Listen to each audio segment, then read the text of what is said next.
Hello blinks and armys and my cutie sunshines. তো আজকে আমি বলবো আমাদের স্কুলের ঐতিহাসিক অ্যাসেম্বলিতে যা যা ঘটে। So let's go. তো আজকে এখানে আমার এবং আমার বান্ধবীদের এবং আমাদের প্রিন্সিপাল স্যারের ক্যারেক্টার যারা থাকবে তারা হলো প্রথমে লিসা ওরফে আমি, সেকেন্ডে জেনি ওরফে আমার বান্ধবী কারিমা, থার্ডে রোজ ওরফে আমার বান্ধবী রোমাইসা, ফোর্থে ভি ওরফে আমার বান্ধবী সেরিশ, অ্যান্ড অ্যাট লাস্ট জিন ওরফে আমার বান্ধবী নুসাইবা। এবং সব শেষে আমাদের মাননীয় প্রিন্সিপাল স্যার কিম ন্যামচুন ওরফে আর।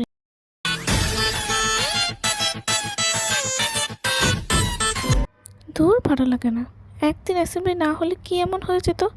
এখন এই রোদের মধ্যে দাঁড়িয়ে আমাদের অ্যাসেম্বলি করতে হবে। আল্লাহ জানে আজকে আবার অজ্ঞান হয়ে পড়ে না যাই। সমাবেশ আরামে দাঁড়াবে, আরামে দাঁড়া। সমাবেশ সাবধান হবে, সাবধান। কেন ভাই, আরামে না দাঁড়াতে বলে আরামে বসতে দিলে তো পারতেন। হুদাই এখানে দাঁড় করে রাখছেন এভাবে। এখন শপথ পাঠ, সকলে বলো। আমি শপথ করিতেছি যে পড়াশোনা করে এদেশের মুখ উজ্জ্বল করব। পড়াশোনা করছি তো দেশ ছাড়ার জন্য। সেরিশ, তুই তো লাইনের বাইরে চলে গেছিস। কই, আমি তো লাইনেই দাঁড়িয়ে আছি। বিশ্বাস না হলে সামনে কি দেখতে পাচ্ছিস বল। এটা আবার কোনো কোশ্চেন হলো? এই পৃথিবীতে তো সামনে পিছনে উপরে নিচে সব জায়গায় আমি শুধু আমার ফিকেই দেখতে পাই। ও খোদা, এ তুমি কাল পারলা আমারে ফালাইলা। এর চেয়ে না জিজ্ঞেস করাই ভালো ছিল।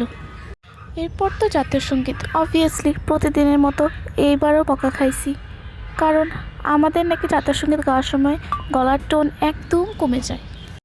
এখন আমরা আমাদের মাননীয় প্রিন্সিপাল স্যারকে আমাদের উদ্দেশ্যে কিছু বলার জন্য আহ্বান জানাচ্ছি। হয়েছে রে, এটাই বাকি ছিল। আর ক্লাসে যেতে পারবো বলে মনে হয় না। আমি আশা করব তোমরা সকলে এ প্লাস পেয়ে আমাদের স্কুলের নাম উজ্জ্বল করবে। স্যার, বইয়ের মধ্যে এক্সাম্পল হিসেবে কার্টুনের ছবি না দিয়ে ভি, জাংকুক, জেনি, জিসু, সুনহুন এদের ছবি দিলেই তো আর একটু হতো না। হ্যাঁ, আর ম্যাথের মধ্যে XYZ না ঢুকিয়ে BTS, ব্ল্যাকপিঙ্ক, EXO, TXT ঢুকালেই তো আর অঙ্ক ভুল হতো না। এতে 100 পেতাম। হ্যাঁ, আর কিছুদিনের মধ্যে আমাদের স্কুলে স্পোর্ট কম্পিটিশন স্টার্ট হয়ে যাবে। তো তোমরা বিভিন্ন খেলায় অংশগ্রহণ করতে পারো, যেমন 200 মিটার দৌড়, মার্বেল দৌড়, দড়ি লাফ। হ্যাঁ হ্যাঁ, এইসব খেলা ছাড়া আপনারা পারেনটা কি? কেন ভাই, খাওয়ার কম্পিটিশন দিলে কি খুব খারাপ হয়ে যেত? এত কিপটা কেন আপনারা? একদম ঠিক বলছিস মুটকি। তো এখন আবার তোমরা ভাবতে পারো যে ওকে মুটকি কেন বললাম। আসলে আমাদের স্কুলে ওর ডাকনাম মুটকি। অ্যাকচুয়ালি ওকে আমরা ভালোবেসে আদর করে মুটকি বলে ডাকি।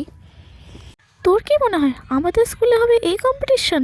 শুধু আমাদের স্কুল কেন, বাংলাদেশের কোনো স্কুলে এই কম্পিটিশন হলে ইতিহাস সাক্ষী হয়ে যাবে। শুধু খাওয়ার কম্পিটিশন কেন, ঝগড়া কম্পিটিশন আসলেও তুই আর সেরিশ দুজনেই মিলেই ফার্স্ট হবি। এটা কেন বললাম জানো? কারণ ওদের কাণ্ড কারখানায় নিজের চোখেই দেখো। 버리지 마, 김태호! 야 버리는 거 아니야. 진짜 억울하다. 나는 그냥 너한테 나눠줘. এবার এক্সারসাইজের জন্য সবাই প্রস্তুত হও।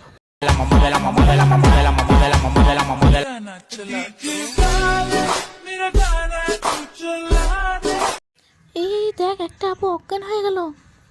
আরে ধুর, তোর কি মনে হয় সত্যি সত্যি অজ্ঞান হয়েছে নাকি? এই এক্সারসাইজের হাত থেকে বাঁচার জন্য নাটক করলো শুধু।